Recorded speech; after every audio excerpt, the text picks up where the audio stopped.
We're joined by the Conservative backbencher and father of the House, Sir Peter Bottomley, who I have to say has long campaigned on this issue to try and rectify it.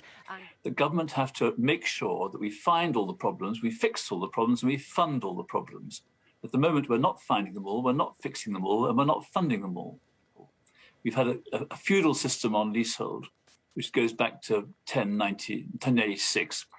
We've had ministers who, up to about 5-6 years ago, denied there's a problem with the leasehold structure. We've now got various reforms coming forward, but that doesn't help the 6 million leaseholders now and the 1 million probably affected by this disaster, this crisis. Probably the worst housing since the Blitz in the port cities of London, Liverpool, and the like. But at least with the Blitz, if there weren't planes overhead, you could live calmly. With this, as people say, they wake up to it, they go to sleep with it, and it's with them all day. But none of what goes forward will solve the problem of what we've got now.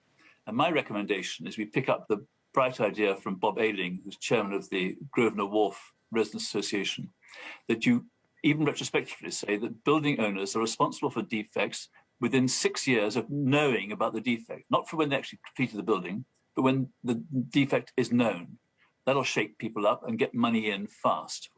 But Grenfell, the publicity for that for the first few months was important, but it missed the point that many more buildings were unsafe in many more areas. And if we got onto that straight away, and if the campaigning charity Leasehold Knowledge Partnership had been listened to rather than pushed aside by some of the government's favoured advisors, we would have got onto this faster, and we wouldn't have taken the full step of leaving £10 billion to be paid for by leaseholders who don't own a brick.